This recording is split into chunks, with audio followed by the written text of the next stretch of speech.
Hi, welcome back, or welcome. I'm Jimmy, and this is Jimmy's first gen mini rescue.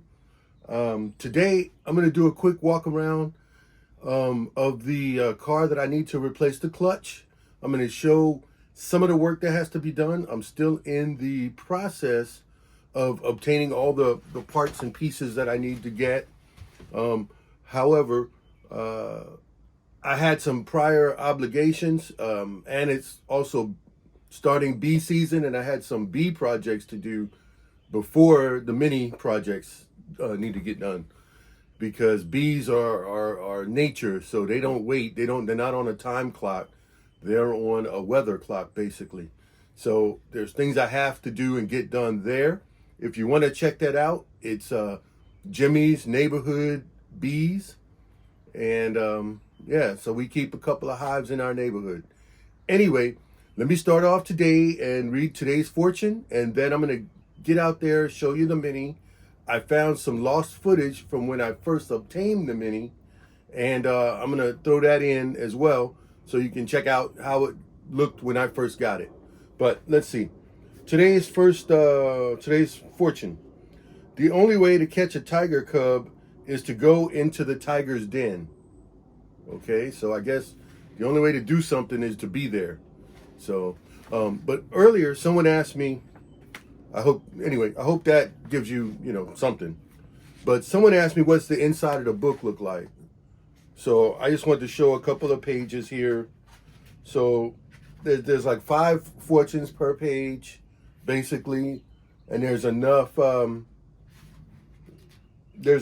fortunes where you can read one a day for 2 years. So again, it's Fortune Cookie Wisdom, Words to Live By. It's available on Amazon. Anyway, that's it for that. Oh, I took a 5-month sailing trip also from here in Virginia down to the Caribbean, and spent 5 months down there, and then made our way back. It was a 47-foot boat. So Set Sail Caribbean, 5 months on a 47-foot sailboat, is also available on Amazon. Okay, that's enough of the advertisements. I'm going to take you out to the blue mini that needs the clutch. When I go out and when I show you the lost footage of the blue mini when it first arrived, I think on the side of the window it said that it had 89,000 miles, something like that. Maybe, whatever. You'll see the number. But however, right now it has 112,936 miles as of the clutch being broken. So I usually keep the mileage written on the board here for different cars. I need to update the Subaru. Anyway, so that's it. I'm going to go cut to that video, or throw it in here somewhere and let you check it out. And this is going to be the next Mini that I have to rescue. It's a 2003 Mini Cooper S 6-speed car. Anyway, last week or the other week, I went to go get an inspection, and the clutch went out on this car. So due to prior obligations, I had other things to do. I had transportation to do in the van, and it's almost bee season. I'm a beekeeper, so that took precedence really over getting the mini fixed. However, I've been slowly obtaining parts that you might as well fix while you're in there. Right now, I got the car sitting on its battery charger here, just to keep the battery charged up. That's my system here. I got it running all the way in through to the back. The battery is actually in the trunk of the car. So, but I bring my cable all the way up here so it doesn't get pinched in the doors. In order to remove the transmission, you take off most of this stuff here to get it out of the way. You take off all of the front and you move the air conditioning unit to the side. You don't have to discharge it because you don't have to break the system. But the transmission sits under all of this stuff here. And I'm going to show you a better picture on my parts car, because I'll show you what I'm going to do. But I did order, I have my engine strut brace that'll hold the engine in place while I'm doing the actual repair and getting the transmission out of the car. Of course, you have to take the axles, which are the front CV axles, off on both wheels. So, as I showed you in the blue car, all of the things, everything that has to be taken off is over in this area, because this right here is the transmission. All of this over here, and this is a transmission mount that holds it onto the engine, and it's connected. So it's straddled here to here, the engine mount over here. So on the blue car, there's a brace that comes up and you support the engine while you lower down the transmission and take it out of the way. I got my rings here because on this car, I'm gonna take the engine and transmission out completely. But in order to do the transmission of the blue car, you have to take the whole front of the car apart. Bumper, radiator, the air conditioner, condenser, everything like that. Although the condenser, you don't have to remove it. It'll be connected here and you just push it to the side. But this, I'm gonna remove the engine and transmission completely because this car goes away in a few weeks. So I want this engine, I want to rebuild it. Or I want to look inside of it and maybe rebuild it, have it for a spare, or give it to someone who may need it. The other thing that you have to do in order to get all of that out is you have to remove your drive shafts here.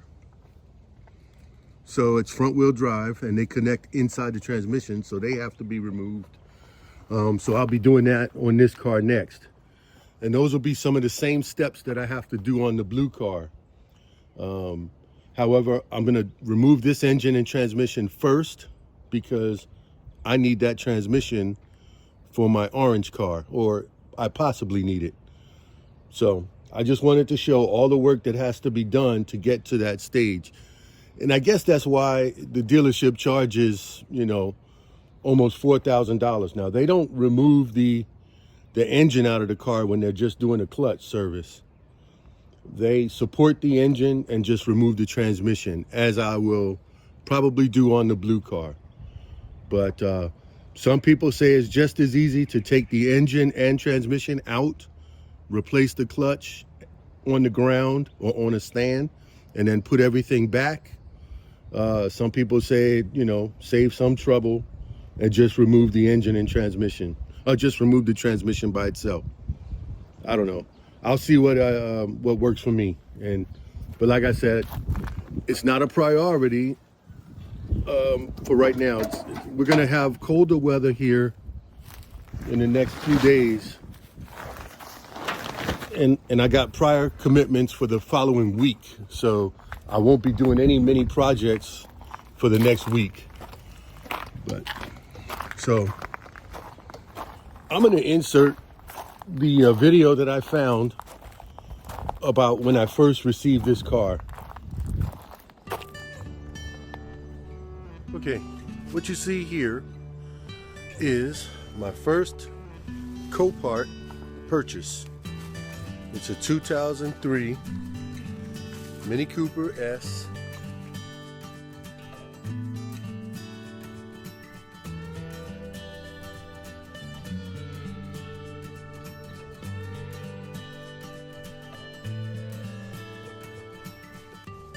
This is my first time really looking at it, doing anything since I brought it home from Minneapolis, Minnesota.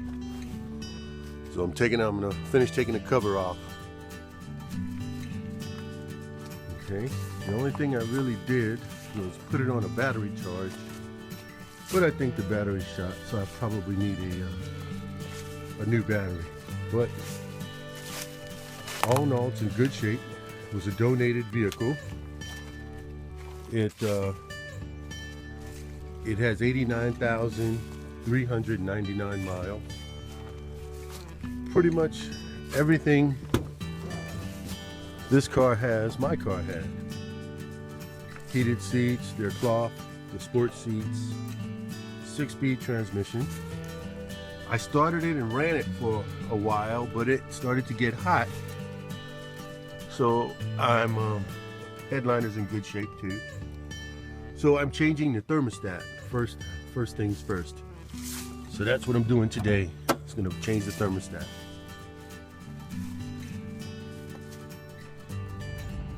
Okay, well, I hope that walk around wasn't too shaky, and I hope I didn't get anybody seasick with that. But now you see what I got when I initially got the car, and you can see there's, like I said, different rims there and everything like that. But so now I'm just gonna have to re-rescue this car. Like I said, first time we're gonna do a clutch in here. The 89,000 miles that it came with, I had no clue how that person did their clutch, you know, when they were driving. But it lasted 89,000 miles. Most of the minis, I hear people say they replaced the clutch at 100 to 150,000 miles. I didn't replace my first clutch in this car until right at 200,000 miles. So, you know, 175, 200,000 miles, I think, was the only clutch replacement in that car. And it's got 280 something thousand miles. Anyway, so I'll get on this one. I think I have decided I'm going with the Vallejo clutch, and I'll order it next week. So I'll have that, and I think that's the last thing I need to actually do the clutch on this car. However, like I said, I'll be removing the engine and transmission out of the parts car first. Okay. Anyway, well, I hope you found that quick insert somewhat enlightening. You know, as you can see, it's almost in the same shape that I got it in. I did add separate different wheels or rims here. Of course, I put different tires on it. I got Go Fast sticker here, not sponsored, but that gives it like an extra quarter of a horsepower. So since I got one on each side, that's like a half a horsepower, right? Just kidding. But yeah, so it was in pretty much this shape body-wise. It just had an overheating issue it took me a little bit to figure it out. So anyway, that's it for the mini stuff. I know it's a short one. I hope you enjoyed it, and I know you guys are waiting to see me tackle the clutch on this thing. Everyone who has minis, they know the hassle of doing the clutch, but you know, I am looking forward to it, even though it seems like I'm procrastinating. But like I said, the bees right now take precedence, and next week I have an important project to do for the grandkids, which take precedence over almost everything else. So anyway, I'll talk to you guys later. Thanks for sticking by me, and yeah, stay tuned, and we'll see. We'll get into it here shortly. Anyway, for those of you who have minis, have fun driving your Mini.